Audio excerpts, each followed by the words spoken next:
Hola, soy Antonio, un reciente seguidor de tu trabajo, y me gustaría compartir mi relato con toda tu comunidad para contribuir un poco a tu interesante canal. Bueno, tengo una familia bastante grande. Nosotros somos originarios de Cuitzeo, Michoacán. Sin embargo, casi todos vivimos en Estados Unidos, en California para ser más precisos. Yo era uno de los pocos que seguían en el pueblo en ese entonces, y a la edad de 19 años tomé la decisión de emprender el difícil camino por el desierto, como lo habían hecho mis abuelos y padres. Se hizo la mitad del pago como estaba acordado. El resto se entregaría estando ya del otro lado, en la casa de seguridad. Se podría decir que los coyotes eran de confianza, pues eran los mismos que cruzaron a mi familia. Al inicio del trayecto éramos un grupo de 20 personas, pero debo decir que no todos terminamos el recorrido. Yo vi cómo iban muriendo uno tras otro a causa de todos los horrores que trae consigo ese desierto. Cuando llegamos al río Bravo, fue el momento del primer deceso. Tuvimos la mala suerte de que cayera una espantosa lluvia 2 noches seguidas antes de nuestra llegada.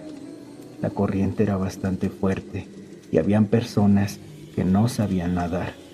Un hombre de 50 años, que era arrastrado por la corriente, en su desesperación, terminó arrastrando a una mujer que iba con su pequeño hijo, cargándolo por encima de los hombros. Los tres gritaban pidiendo ayuda, para luego perderse en unos cuantos segundos entre el agua que rezumbaba horriblemente.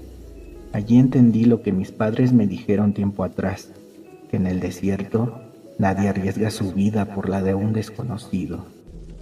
Todos continuamos adelante sin voltear atrás, porque también el coyote no detenía el paso. Supongo que ya están acostumbrados a ver cómo se van quedando los migrantes en el camino, que ya ni siquiera hay tiempo para detenerse a lamentar una muerte. El sol pegaba intensamente, y por los zapatos mojados empezaron a arder los pies. El coyote dijo que más adelante estaría el primer punto de descanso. Tardamos una media hora en llegar para al fin descansar un poco. Las ampollas comenzaron a ser un problema.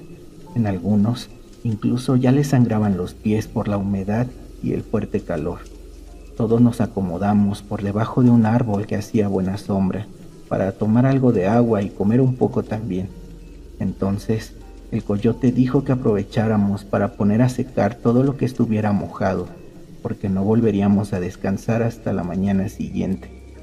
Varios empezaron a desnudarse casi por completo, pues por lo húmedo de la ropa comenzaba a haber molestias en la piel de algunos. Colgaban sus pertenencias en las ramas de los árboles, y como un par de señoritas que iban en el grupo quedaron en ropa interior para poner a secar su ropa. Lo poco que traían en su mochila también se mojó por completo. El mismo caso fue para todos. Lo bueno es que la comida es enlatada o empaquetada, justo para evitar un imprevisto como ese. El coyote no dejaba de mirarlas, pues las dos jovencitas eran guapas, delgadas y de buen cuerpo. Al parecer se trataba de un par de primas que buscaban reunirse con su familia en Chicago, un caso parecido al mío, los parientes de aquel lado y uno esperando el momento de poder cruzar para volver a verlos. En fin, platicamos sobre todo, ya saben, de dónde éramos y los motivos del por qué queríamos cruzar. Pasó más o menos alrededor de 1 hora y media, cuando el coyote dio la orden para continuar. El sol comenzaba a ocultarse, así que era momento de apresurar el paso.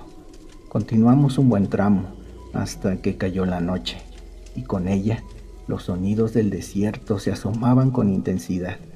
Las bestias salen a cazar, sin importar lo que seas. En el desierto todo es comida, y los migrantes no somos la excepción. Se escuchaba y se podía sentir como algo nos rodeaba sigilosamente. Noté cómo el guía se iba poniendo nervioso, además de que se la pasaba buscando alrededor algo con desesperación. Fue entonces que salieron varios animales de entre la maleza. Bueno, eso creímos todos. Sin embargo, cuando se acercaron, vimos que más bien se trataba de unas ancianas, jorobadas, con muy mal aspecto. Mi corazón se aceleró como nunca, pues sabía que esas ancianas no traerían nada bueno. Nos invitaban a ir con ellas para guiarnos por el camino correcto, mientras se iban acercando poco a poco a nosotros. Las mujeres empezaron a llorar y a rezar, pidiendo que por favor no se acercaran más. Los hombres tomamos piedras y palos para tratar de ahuyentarlas. En eso, alguien se percató de que el coyote no se veía por ningún lado, y justo ahí, un señor le tiró un fuerte rucazo a una de esas ancianas que hasta le volteó toda la cara. La anciana se quedó en esa posición por un momento y de pronto se empezó a reír de una manera verdaderamente macabra. Ella junto a las otras 3 ancianas cambiaron de forma frente a nuestros ojos. Se convirtieron en una especie de animales, como un lobo, pero más grandes y más feos. Ahí se lanzaron contra todo el grupo de migrantes. Todos corrimos en diferentes direcciones.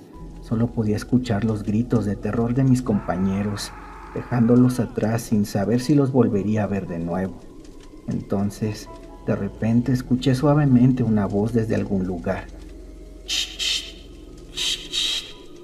¡Oigan! ¡Estoy arriba! Era el coyote. El muy cabrón se encontraba trepado en lo alto de un gran árbol. Nos dijo que subiéramos sin hacer tanto ruido. Las primas junto a una señora que viajaba sola fueron las primeras. Yo fui de los últimos, por eso me tocó un lugar muy incómodo y angosto, pero desde arriba se podía ver a los desafortunados que se quedaron abajo corriendo de aquellas bestias. Fuimos testigos de cómo esas criaturas atraparon a un señor. Su hijo quiso ayudarlo, pero en eso lo agarraron también a él.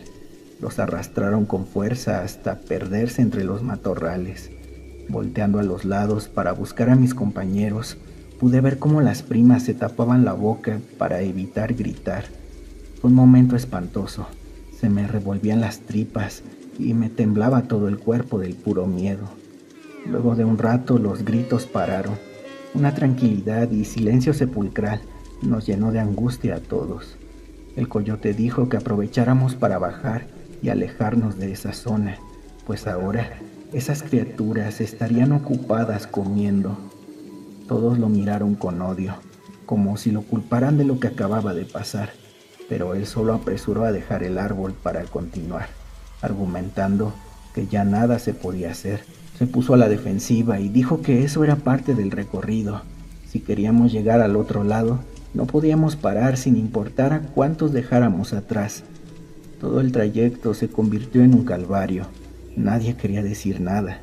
Tratamos de ir en silencio para evitar llamar la atención de aquellas criaturas de nuevo, y sin mencionar lo que acababa de pasar, para evitar que nos invadiera el pánico también. Yo no dejaba de temblar. El frío y el miedo casi me hacen caer, así que trataba de pensar en cualquier otra cosa para distraerme. Entonces, algunos preguntaron sobre las ancianas, qué eran, y más importante aún, si el coyote sabía algo sobre ellas. Él solo dijo que ellos las llamaban brujas, pero que podrían ser cualquier otra cosa. No quiso decir más.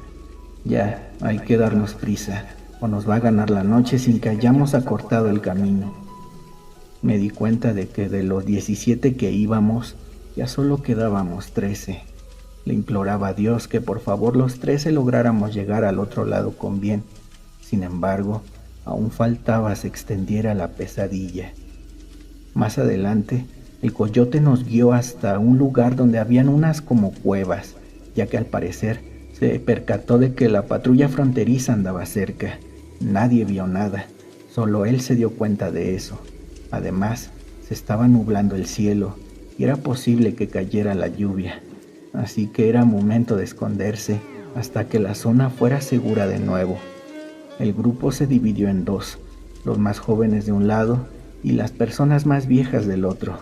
El coyote empezó a revisar a todos y se dio cuenta que las personas más grandes en su mayoría iban lastimadas, así que se acercó a nuestro grupo para hablar con nosotros. Escuchen, morros, les voy a decir la verdad. Esos viejos dentro de poco se convertirán en una carga para el viaje, porque ya están muy lastimados. Por eso les pido su apoyo si me veo obligado a abandonarlos. Se los digo porque no me gustaría que todos se pongan en mi contra si lo hago. Si me apoyan, les prometo que ustedes llegan porque llegan al otro lado. La mayoría dijo que sí, pues nos dimos cuenta que por sus palabras estaba dispuesto a todo. ¿Qué más podíamos hacer? Viendo la situación, si el cabrón coyote nos abandonara a todos, ¿quién más podría ayudarnos? Ahí te das cuenta de la importancia que tienen esos güeyes. Quizá por eso es que algunos abusan de esa condición, como ese hijo de la chingada que nos tocó. Por el cansancio, varios se quedaron dormidos muy pronto. Entonces, una de las primas se levantó para ir al baño. Yo vi cómo el coyote se fue detrás de ella. Seguramente no fui el único, pero nadie dijo nada. Y cuando me di cuenta, empezó a llover levemente. Un compañero, más o menos de mi edad, despertó a la otra chica para decirle que su prima ya se había tardado. De pronto, un fuerte sonido nos puso en alerta a todos. Se trató de un disparo. Corrimos para ver qué había pasado, y al llegar, vimos a la chica desnuda tratando de taparse con su ropa tirada en el piso, y a su lado se encontraba el cuerpo ya sin vida del coyote. El cabrón quiso abusar de ella amenazándola con una pistola. Sin embargo, la chica no se dejó, y en el forcejeo, una bala le quitó la vida al desgraciado aquel. No sabíamos cómo reaccionar. Por un lado estuvo bien que la muchacha se defendió, pero por el otro lado, ahora nos acabábamos de quedar solos, sin coyote. El miedo invadió la cabeza de algunos y comenzaron a reclamarle a la chica, quien se encontraba siendo auxiliada por su prima y varias personas más. Ya no se podía hacer nada. Lo único que nos quedaba era esperar a que la lluvia se detuviera para continuar por donde el coyote nos llevaba, y a partir de ahí, continuar solo con la bendición de Dios. Pasaron un par de horas hasta que paró la lluvia. Entonces, alguien recordó el lugar que señaló el coyote para indicar según por dónde andaba la migra. Sin duda que esa era la mejor opción, entregarnos para evitar morir en el desierto y que fuese en la misma noche mejor. No fuera a ser que amaneciendo viéramos todo distinto ya con el sol y termináramos perdiéndonos aún más, o que se fueran a otro lugar los de la migra. Antes de salir, algunos quisieron un momento para ponerse a rezar. Colocar nuestras vidas en las manos de Dios era todo lo que se podía hacer, y a darle. Con mucho miedo e incertidumbre, emprendimos un nuevo viaje. Tardamos como unas 2 horas hasta llegar a una zona donde se alcanzaban a ver luces de patrulla a lo lejos. Fue un alivio. Incluso apresuramos el paso para llegar más rápido.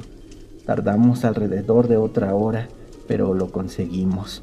Algunos ya no podían continuar, pero por pura voluntad lo lograron. Ahí estaban 2 patrullas que decían Border Patrol. La pesadilla parecía llegar a su fin.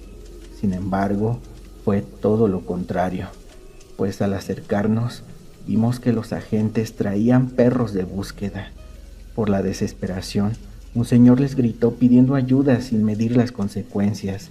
Las primas y yo nos quedamos cautelosos detrás, escondidos entre las ramas, viendo lo que pasaba. Entonces, los perros se pusieron en alerta. Los de la migra se acercaron al grupo para hablar con los migrantes. Hasta ahí todo parecía normal. Una de las primas quiso salir al percibir que todo marchaba bien. Sin embargo, yo la detuve, pues había algo que me daba mala espina, y es que uno de los oficiales se acercaba sin quitar su mano del collar del perro, como si lo fuera a soltar en cualquier momento.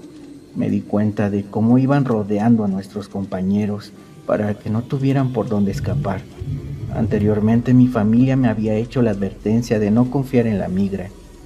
No son personas de fiar. Ellos nos ven como invasores, enemigos de Estados Unidos, me decía una tía siempre que me visitaba, y cuando me di cuenta, soltaron a los perros. No tardaron en alcanzar a los más lastimados del grupo. El resto se esparció por donde pudo, pero los Border Patrol los recibían a balazos. Entonces las primas junto a mí saltamos una zanja, caímos sobre un montón de ramas y gracias a eso pudimos alejarnos un poco más de los colmillos de aquellos animales sin que nos vieran. Corrimos hasta llegar a un gran árbol, donde ya cansados y siguiendo lo que el coyote nos enseñó, subimos hasta la parte más alta. Un chico que trataba de subir a otro árbol algo cercano fue alcanzado por un perro. Luego llegó otro. Lo tenían bien agarrado.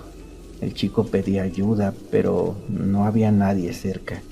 Supongo que al ver la situación e impulsado por la desesperación también, él mismo se quitó la vida con la pistola del coyote, pues al parecer fue quien se quedó con ella luego del incidente con la muchacha. No voy a mentir, luego de ver eso me derrumbé por completo. Ya no sabía qué hacer. Quería cerrar los ojos y que la pesadilla se terminara. Justo ahí sentí como las dos primas me abrazaron fuertemente, porque ellas se encontraban en la misma situación que yo. Abajo se escuchaba el ruido de los perros despedazando el cuerpo del pobre muchacho, mientras yo cubría la cara de las dos chicas con mis brazos para que no vieran nada. Se me hizo eterno, pero luego de un rato llegaron los Border Patrol para llevarse a los perros. No le hicieron mucho caso al cuerpo del paisano. Ahí lo dejaron sin más. Supongo que debido al miedo ni siquiera sentí que mis pies estaban todos entumidos por la pésima posición en que los tuve un largo tiempo ahí sobre el árbol, y cuando llegó el momento de bajar, no me respondían. Con la ayuda de las primas bajé para poder estirar los pies antes de continuar. Gracias a eso, encontré el arma tirada y medio enterrada. Me la guardé a escondidas por si acaso, si las cosas no mejoraban, quizá usarla podría resultar mi única salida. Luego de eso fue el momento de seguir. Los primeros rayos del sol iluminaban el desierto, pero eso no ayudó para nada, ya que todo se veía igual. Para donde sea que voltearas, solo se miraban montañas y caminos que no llevaban a ningún lugar claro, ni para atrás, ni para adelante, ni para ningún lado. Con cada paso que dábamos, solo sentía cómo nos alejábamos más y más.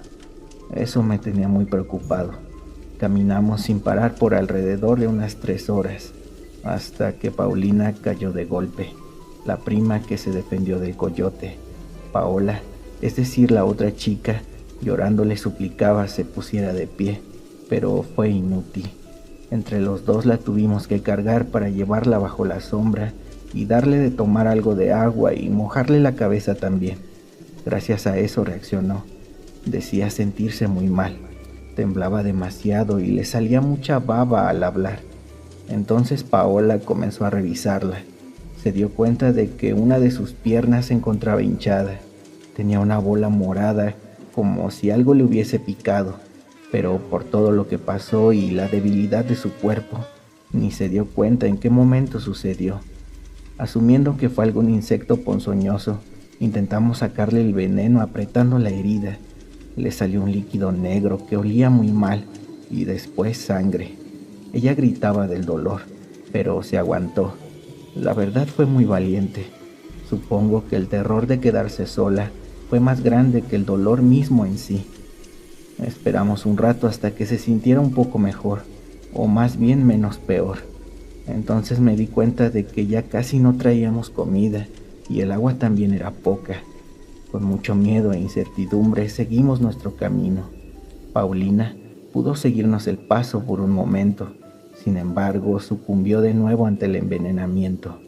Paola se soltó a llorar, pues sabía que hasta ahí llegaría su querida prima. La llevé hasta un lugar más o menos cómodo, con sombra y algo escondido para que se despidieran solamente. Su prima, tomándole la mano, prometió volver por ella cuando encontráramos ayuda.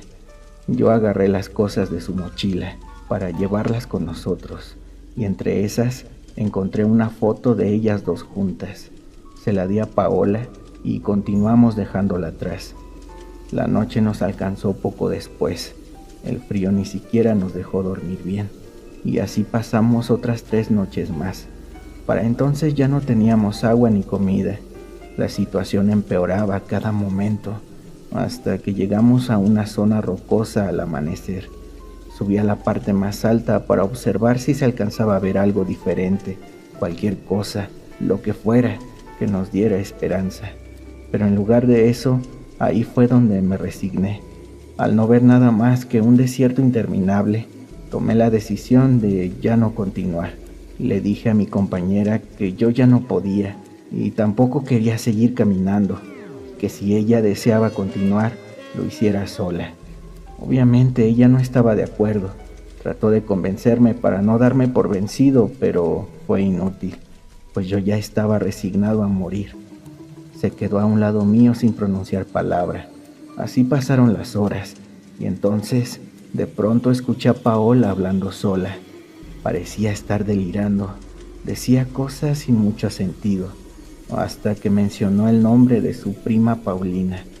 Creo que ahí me empecé a marear, y también comencé a ver alucinaciones. Miré a las ancianas que nos atacaron al inicio, caminando lentamente hacia mí en 4 patas. Desesperado saqué la pistola que tenía escondida en mi bolsillo para quitarme la vida de una vez por todas, pues prefería eso a seguir sufriendo. Disparé, pero gracias a la intervención de Paola, el disparo salió desviado. Ella gritaba de miedo. Me quitó el arma para aventarla lo más lejos que pudo. Entonces caí al suelo, lugar desde donde pude ver a unos 20 metros de distancia a Paulina, apuntando con su mano el lugar donde nos encontrábamos Paola y yo. Me quedé paralizado. De pronto un grupo de personas corriendo llegaron a nuestra ubicación. Traían mochilas y equipo de búsqueda. No entendía nada. Todo me daba vueltas. Solo alcancé a ver cómo la silueta de Paulina se iba desvaneciendo lentamente en el aire, y ahí perdí el conocimiento. Desperté al día siguiente en la cama de un hospital junto a Paola, quien se encontraba justo a mi lado en otra cama. Ella me contó lo que había pasado. Un grupo de buscadores nos encontró gracias al disparo que escucharon cuando realicé ese acto tan cobarde. No lo podía creer. Al menos mi tontería había servido para algo. Resulta que los buscadores son personas voluntarias que se dedican a buscar migrantes perdidos en el desierto para ayudarlos y salvarles la vida. Cualquier desafortunado que haya sido abandonado por el coyote o simplemente se haya perdido en el desierto tiene una última esperanza gracias a estas personas, como fue nuestro caso, pues de no ser por ellos, seguramente ahora solo formaríamos parte del número de personas desaparecidas.